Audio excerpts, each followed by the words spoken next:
Welcome to Island Daily. Are you ready to master the art of percentages? In today's video, we are going to tackle a crucial concept that can make all the difference in your calculations. And it's about changing of reference values. Okay. Whether you are a student, a professional, or simply looking to improve your math skills, are you preparing for SATs? Whatever exam you are preparing for, understanding how to adjust percentages when the reference values changes is a game changer. So let's dive in and explore this essential technique together. Now, what you have to take note is that when you have successive percentage changes, okay, when you have successive percentage changes, you cannot approach it by just combining or summing the individual changes. I hope I'm making sense. So the thing is that when you are given, for example, a problem, let's say a price was raised by 5%, and then subsequently your price was decreased by 10%. Okay, so you have a price, the market price was raised by 5% and later decreased by 10%. You can't just do it plus 5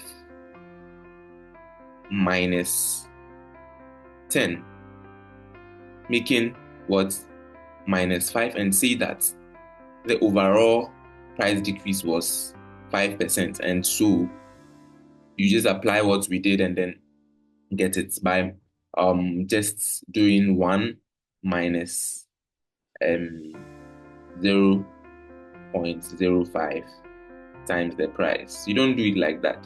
When you do it like that, it is going to be wrong. Now what do? First of all, you apply the individual. So first of all, you apply the 5% increase to the original price to get a value. You then apply the 10% to the result from your first calculation. So let's take an example. Let's say a price was increased.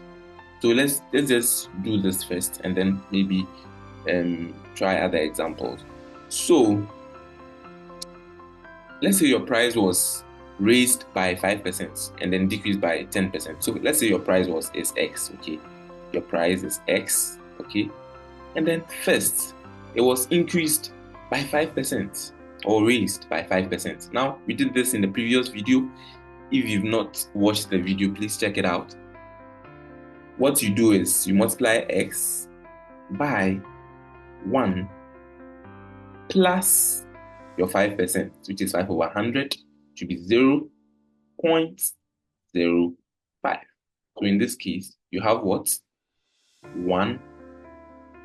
1.05x. So this is your result after your price was increased by 5%. Now you apply your 10% decrease to the result here and not to the x. So how do you do it? You multiply this by what? You multiply this by what? 1 minus, because it's a decrease, 1 minus what? 0.1. That's 10% over.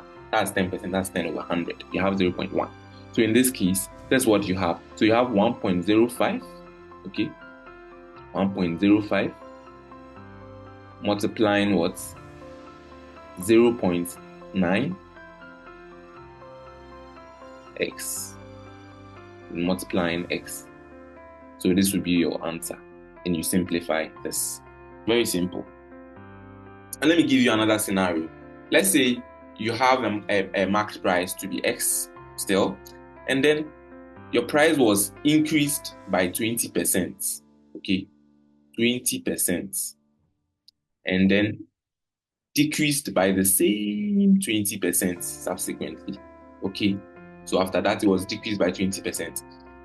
If you are not very careful, you are going to say that, oh, it has been increased by 20% and decreased by 20%. Sorry, this is decrease and decreased by 20%. And then you'll be tempted to say that, oh, then it means that the final value, let me clean this. Yes.